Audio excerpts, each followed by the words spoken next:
All right, welcome back, everybody, for a new episode of Dollar Bin Digging. This is the video series that I do for comicbookinvest.com, as well as the article where I talk about those books that are hidden in those cheap boxes, those dollar bins, those bargain bins, whatever you do your cheap comic book hunting, whether it be at flea markets, yard sales, half price books, Five and Belows, even wherever you find books, it doesn't matter. These are the kind of things I think you should be keeping an eye out for based off of some of the recent news, rumors, announcements, that sort of thing. Hopefully you're still enjoying this series as well as everything else here on the channel. Let me know what you think in the comments section. Please like, subscribe, hit the alert button so you don't miss anything. And yeah, if you want to see what books I have for you this week, just hang on for a few seconds after the intro and I will be right back.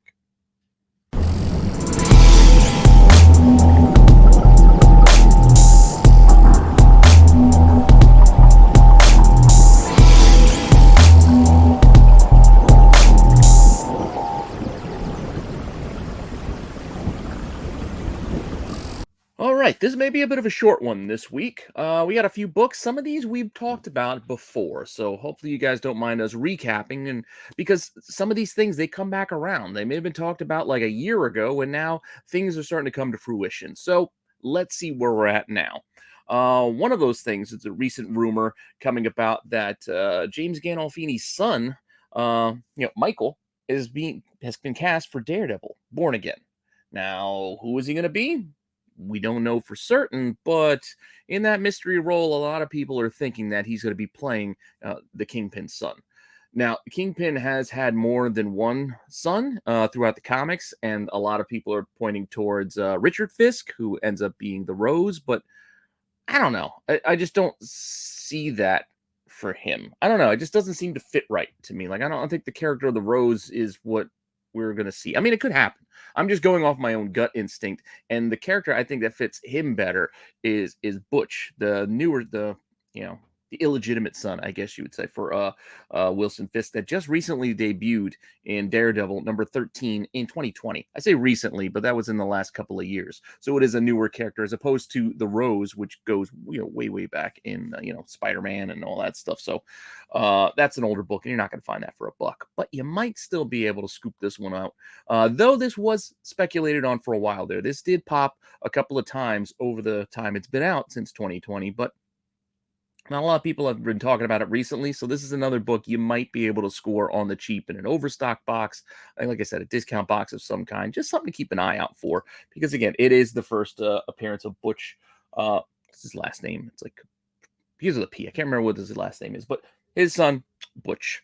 And you can see this book; it still does okay. It's not again gonna make you a fortune, but copies have sold around like $12. One sold for 17 there, you can see, but that's a pair. That's both A and B. So that's 2 comics for $17. So, 10 to $12 is not too bad for what you could find for this thing or what you could sell. And then even available copies are still in that kind of like $10 to $15 range. I mean, that one's $9, but you know what I'm saying. Just broad strokes, general idea of what this book is kind of going for. So if you can find it in those cheap boxes, those dollar boxes, you're looking at maybe just a $10 to $15 book. So it's not going to make you rich, but it's just kind of a fun thing for you to go out there and hunt and look for. So just a reminder to keep an eye out for that first appearance of his son Butch, because I think that's more of a likely character that we might see for this version of the Kingpin. Because I don't know how much of the original Netflix stuff they're going to use as far as backstory goes. I know it's not the exact same character, but otherwise it wouldn't make sense with with his wife. It just like a Richard Fisk wouldn't fit into the timeline of what they've shown us so far. So the idea of an illegitimate son that was out there somewhere makes a lot more sense to me with Butch. So that's why I kind of lean that way again. But that said, let's shift on over from Marvel to DC. We mentioned this briefly on the tax show. I put it in the news and then they made fun of me for it. But yes, one of the newer Batman villains does have ties to the Wildcats. So tying the DC universe a little bit with that Wildstorm universe, or bringing the Wildstorm universe really into the DCU proper. It's kind of what they've been doing these last few years. And this character, Angel Breaker, I think her name is, they're showing ties to that she is trained with Zealot. You guys know from the Wildcats. Now, this Angel Breaker character is a relatively newer character. As I mentioned, she just showed up in Shadow War Alpha, which really just came out within the last year or so. I mean, this is not an old book at all. but you might be able to find it on the cheap because it is an event book for DC of sorts. It's like the start of an event or mini event. So you can find some of these things in the overstock, kind of like cheap boxes, because they may not have sold out. And with the number of covers they do these days, especially DC has multiples, 1 to 3 now, regular variants, besides any incentives they decided to add. These things are starting to back up. They're starting to pile up, really. And this is one where, again, you can see here, she shows up a couple times in the book, so it's not just like a one-panel cameo, but it is a small appearance. You can see here in this panel with this group, and then we got here at the end, kind of just leading the charge. So it shows up a couple times in the book. So it is her first appearance. I don't think we need to go through the nuts and bolts of it, but this is a book you can see here. It still sells for $2, $2.50, 99 cents at auction. It's even cheap online. So this is not an expensive first appearance. I'm not saying this character has legs or is going to do something crazy, but I do see her being a pivot point between Wildstorm and the Batman universe is kind of interesting. So it is someone we may see a little bit more of, especially if we start getting more more Wildstorm type stuff with more Wildcats and what have you. So it could be one of those characters that kind of bridges the gap between the universes a little bit more. So that could up her profile a bit. So you might want to look for that first. And even copies available. You can see here they sell for kind of like cover price or so, $5, $6 for one of those B covers. Oh no, I still wanted 25. It's got a bid on it for $6. So like I said, there's a lot of variants and a lot of covers for this book, so it probably won't be too tough. You just got to figure out what the heck you're looking at, because with the limited trade dress on some of these, it can be kind of difficult to figure out on DC now these days what book you're looking at if it's not the cover A, which blatant with the trade dress. The other one, it's just kind of all kind of bleeds together to me, at least to me. It just all starts to be like white noise as I look at a lot of those B cover variants. Art's awesome, but figuring out what actual comic it is, it could be a pain. It's because of the placement. It's all the way down the bottom. Anyway, not going to complain about variants anymore. But that said, another book just for fun you might want to look at for the connections here is, as I said, she was trained by Zealot, so why not still go and grab your Wildcats ones while you can. These are still out there. The image number ones are still, just filling cheap boxes and discount boxes because they made so many of these. Image was a big deal and they printed a lot of copies. So get your Wildcats number 1 if you can for Zealot.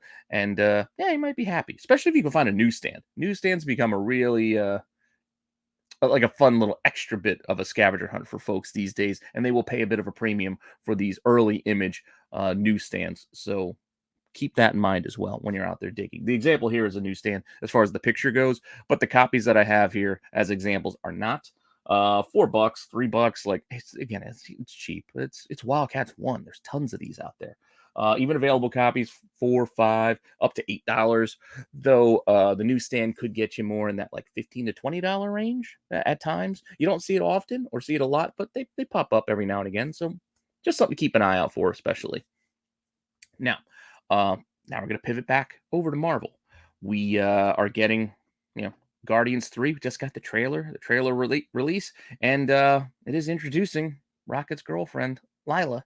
So I think I talked about this a year ago on Dollar Bin Digging, and that was just one of those things. But we're going to talk about it again because now it's connecting. Now the fruits of that labor are starting to come home. Now we're seeing it in the trailer. We know it is no longer rumor, but more of a reality. So, granted, you're not finding her first appearance in the dollar box because it's also Rocket's first appearance, which is Hulk 271. I just wanted to show you that this is her first appearance as well. She's there, the rest of Half World and all that. So you're not getting this for $1. I mean, you can, but the chances of it are very, very slim these days. Whereas it used to be before Guardians, you used to be able to find this in the cheap boxes, but it's been a long time since. That said, as I mentioned last year, the thing I would look for is that Rocket Raccoon miniseries because one, it does all right. People want to read it, and it is a fun little story, and it gives you a whole, epic adventure there for Rocket's homeworld, Half World, and we do get Lila in there, and you get that more of a connection between the two of them. So see if this is something they explore in Guardians 3. Again, this is just a fun book for you to go and hunt. And again, this is a worthwhile one because it already does pretty well if you can find one. So looking at the sold copies for the individual number 1, $30. One sold for just on December 7th, so just yesterday. And then we've got the whole mini series, the 4 issues that sold with one bid for only $20, also yesterday. So somebody got a whole mini for $20, and somebody bought just the first issue for $30. So it's just one of those things you just want to pay attention to and keep an eye out for, because you can make a couple dollars if you can find it in the cheap boxes. And then we look at what's available. There's a couple of auctions going on right now in that kind of $10 range, still with days and bids to go. And then there's buy it nows for like $20. There's some more like $30, and the same thing with the whole mini series you can get in lots for buy it nows in like kind of like $30-$35 range at times. It's just something to go and look for. I'm not telling you to buy any of this stuff at market. I'm telling you to go look for it in the discount boxes and find it for cheap, because that's the fun part of this. Anybody can go online and just go buy a book. I mean, that's not fun. Part of the hobby for me that's fun is hunting and digging and finding and getting that rush of finding a book that that you weren't expecting to find. So with that, let's go back to DC. Pivot. We're going to go back and forth on today's show and roll right through these. And this week, with Batman Spawn coming out, Todd McFarlane is pointing out his first published Batman artwork. He threw this out there, then he shared an image, I think on his Instagram or Twitter, that his first printed Batman art was in a magazine. It was actually in the letters page of a magazine. And that magazine was Comics Journal. And it was this issue of Comics Journal, issue number 84. So, is this a comic? No. So it may not really fit what we normally do here, but I know you guys know in your shops that there are sometimes magazines and things like that tucked in like milk crates underneath tables in the back of the store, the corner of the store, just that ignored box of Saga of Conan's and maybe some epics, things like that. Those are the books, and this is the spot you want to go digging, because maybe you can find a Comics Journal, and maybe you can find a Comics Journal 84, or maybe you can find this while you're looking at a used bookstore or something like that. Maybe that's where you find something like this. So it's just wherever you do your hunting, your findings, just keep this in the back of your mind to look for this issue of Comics Journal, the 84, because, like I said, inside we do get in the letters page this first little print, first printed image of Batman done by Todd McFarlane, and this was in the early 80s. So go look for it. And you can see here, some people had it and sold it, and they did all right with it. One just sold yesterday with 29 bids for $253 for this magazine. So the hype is alive for this right now, because again, it's the news story for the week. So everybody went looking for this week, and you can see one sold on December 2nd for $67 with 3 bids. And then just a few days later, $253 for the same magazine. That said, when I went looking to find what's available to give you guys a sense of what the asking prices are, I couldn't find a copy of this available on eBay, at least not right now. Maybe I was searching for it incorrectly. Maybe there's another way I could have searched it, but I did find a lot that has like 48 issues. It's like issues 51 to like 99, missing like 2 issues. So like nearly 50 issues of this magazine. Granted, they want $168, but you're getting 50 issues or thereabouts or close to it, including this one. I don't know, maybe it's a deal if you really want to spend $168 and pay another $20 in shipping for a big stack of mags. But that's all I could find that was out there. So check wherever you can find your magazines, used books, like I said, flea markets, half price, wherever you find your stuff. Just keep this one in mind and look for this cover, because inside you get that one little image that in the letters page that could make this sought after by many others. Yeah, there's a lot of collectors of Todd McFarlane stuff, so if you find it, you might do all right. So with that, back on over to Marvel. This one's also one that we've kind of talked about before. I think more tied in with Halloween because of the nature of what this is. But, headline is incorrect. Disregard the headline. The headline, I believe, was something along the lines of the new Falcon, Joaquin Torres, has his own little Capwolf story, because in Captain America, Sentinel of Liberty #7, which just came out this week, he kind of morphs out in this like bird creature thing. So we're getting a little bit of a monster story that, again, that has that kind of connection, that those ties back to Capwolf, which is why the article was connecting those dots. So just kind of a fun little thing. So yeah, if you're reading the current Cap run, the new Falcon is becoming a bird person, at least for right here. So harkens back, like I said, to those old Capwolf books. What was it, like 6 issues? Yeah, part 6, 1 of 6. Man and Wolf started with issue 402. Now, this on its own doesn't do all that much because it's just the start of the storyline. But you can see here it connected with lots. Individual issue sold for like $1, but the whole storyline $25, $30 or some recent sales for all 6 issues. And the same thing for what's asking. Like you can find this book at auction for 99 cents and probably win it. And then you could buy the whole run of the 402 to 408 for like $30 or so. So just something to keep in mind if you're interested in the Cap Wolf story, and something to keep lookout for. But like I said, I've talked about it before, but mostly for Halloween because of the werewolf aspects. And individually, you also want to look for, I think what everybody calls this is the first, but it's the best cover, obviously, of the lot. And you get Cap Wolf right there, front and center. The name, it's right there. So this is the book that is, I guess, the gem of this little storyline. So keep an eye out in particular for this one.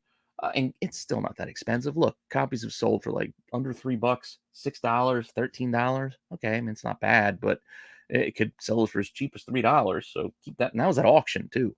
So there wasn't a lot of fighting over that issue. And then available copies, $6 to $11.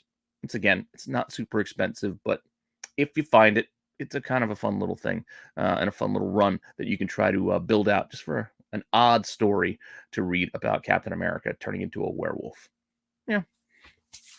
That said, sorry I messed up with the headline. I guess just I missed it rushing getting this ready for today.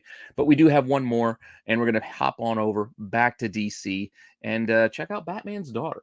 Forming her own JSA with several classic DC villains. So this is the Huntress, the original Huntress, the Helena Wayne Huntress. I guess you could say alternate universe Huntress. I don't know how the DC works these days, but there are multiple Huntresses, and so this is like I said, Helena Wayne version. So she surprisingly, and this is something kind of unique. I don't know of a lot of characters that might have this. She actually has 2 first appearances because both of these issues were released on the same day. So you can't really argue which one was first because they came out at the same exact time. That's pretty close to, I guess, the Joker, the Joker, the Man Who Laughs, or whatever, Batman Who Laughs. But I don't know. I still think there was a gap between. I think it was still a week between those two. Anyway, here we have. I think this is DC Stories or DC Superstars number 17. That's the other thing. Looking this one up can be difficult because it's like DC Superstars, but then you look at the front, it's Secret Origins of Superheroes. But yeah, it's DC Superstars number 17, where you get, and she's right there on the cover. So if you see it, it's easy to kind of pick out. Get one of the 2 first appearances for Helena Wayne, this particular Huntress.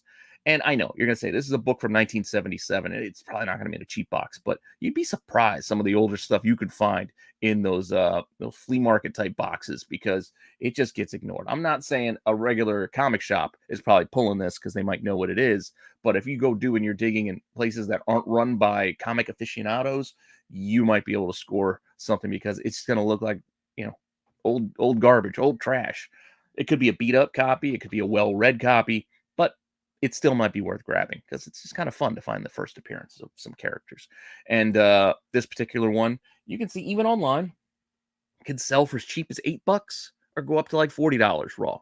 So it's got a wide range. I know it's condition sensitive in a lot of cases, but most of these are not going to be like 9.8 candidates at this age. I mean, you might find them, but those are going to be few and far between. You're really going to find a lot of mid-grade type stuff. So yeah, there could be a range of $8 to $40 on this as to what's sold, as well as what's available in that kind of same range. I mean, yes, that's starting bid at 99 cents, but who knows where that's going to end up. I mean, it's at auction. It's still got like a week left, 6 days left. And then I buy it now for like 45. So you can still kind of see where that range is for this book. It's really timing and who's looking for it at that moment. But like I said, I'm telling you, just keep an eye out for it when you're out there digging. Who knows? You might find it. You find old DC. I usually skip over a lot of old DC. Like I don't want any Jimmy Olsen or old Superman books personally, so I skip through it. As I'm just hurry up. But sometimes you find some little treasures in there, and this could be one. And I say this could be one because, like I mentioned, there are 2 first appearances because she also showed up same day in Justice Society of America number 69. And you see her there introducing the Huntress. There's a little head there on the cover, but I'm not pulling you the interior art on this one because she is right there on the cover, even if it is just her little floating head. But again, same day release, also a first appearance. This one, is a little bit more consistent with the pricing. It's more in that $15 to $30 range. So the target range is a little more together, little more targeted. So the high is not as high, but the low is not as low. So keep that in mind as well. That's as far as what's sold. So 15 to 30 bucks there. And then the asking price on this one, again, more targeted in that like $20 to $25 range. So a little bit more consistent pricing for the Justice Society one than that DC Super, because it's probably that one's just hard to find. Like I said, it's DC Superstars or Super Stories. It's I can't even remember. I just talked about it 30 seconds ago. But what are you gonna do? That said, that's all I got for you this week. I know it's a bit of a light week, just some hot stuff, but that's what the stories that I had. Those are the news stories I had to work with. Those are the things going on with the comics. I couldn't really tie in anything to Batman passing away. When passing away, Batman appearing to die in the most recent issue. Sorry if I'm spoiling things for you there, but that's what we do here on this show. So what are you going to do? But I couldn't really tie anything. I thought about it. Looked a lot like the Dark Side, that like when he got shot with the laser by Dark Side in Final Crisis, but I didn't feel like doing that one. Anyway, I'm just rambling now, and we're just going to wrap this up. Thanks for stopping by and checking this out. Make sure you guys come back tomorrow and watch Mail Call Madness. The fella's got a new episode there. Saturday night special this Saturday, obviously, and Dark Side on Sunday. And remember, we are still doing 12 Days of Christmas. And while we're not doing a giveaway today, it could happen on any show at any time. I still got 7 prizes left after we gave one away on the tax show last night.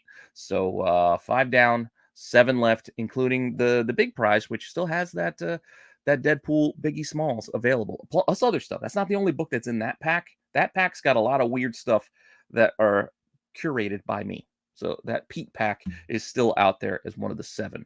So good luck to everybody. Make sure you check out all the shows and get yourself a chance to win some cool comic books. And thank you again. It's just a way that I want to say thank you to all of you for all the support and just having fun doing this. So hopefully you're still having fun watching it.